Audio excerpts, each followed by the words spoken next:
ઘણા લોકોને વિચાર આવતો હોય છે કે 40,000 રૂપિયાના માસિક પગાર પર કેટલી પર્સનલ લોન મળી શકે.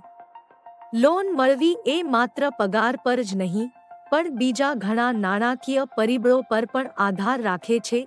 ધિરાણકર્તાઓ કઈ રીતે તમારી લોન ચૂકવવાની ક્ષમતાનું મૂલ્યાંકન કરે છે તે સમજીને તમે તમારી લોનની લાયકાત જાણી શકો છો અને લોન લેતા પહેલા પ્લાનિંગ કરી શકો છો.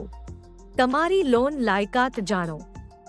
બેંક એ જોશે કે તમારા પગારમાંથી તમે કેટલો ઈએમઆઈ આરામથી ભરી શકો છો. સામાન્ય રીતે પગારના 30 થી 40% ઈએમઆઈ માટે બરાબર ગણાય છે. 40,000ના પગાર માટે આ ઈએમઆઈ ક્ષમતા 12,000 થી 16,000 જેટલી થાય છે. તેઓ તમારો ડેટ ટુ ઇન્કમ રેશિયો પણ ચેક કરે છે.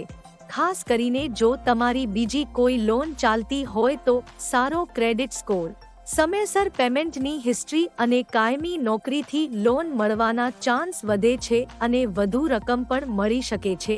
અંદાજિત લોન રેન્જ 40,000ના માસિક પગાર પર તમે 2.5 થી 4 લાખ માટે લાયક બની શકો છો, જે તમારી પ્રોફાઇલ અને બેંકની પોલિસી પર આધાર રાખે છે. લોન લેતા પહેલા તમારી લાયકાત જાણી લેવી સારી છે જેથી પેમેન્ટમાં તકલીફ ન પડે. એસએમએફજી ઇન્ડિયા ક્રેડિટ 16,000ના પગારથી શરૂ થતી લોન આપે છે. એસએમએફજી ઇન્ડિયા ક્રેડિટ સાથે પર્સનલ લોનના વિકલ્પો જુઓ અને ઓનલાઈન તમારી લાયકાત તપાસો. વધુ જાણવા માટે www.smfgindiacredit.com ની મુલાકાત લો. આવી વધુ અપડેટ્સ માટે અમારી ચેનલને સબસ્ક્રાઇબ કરો.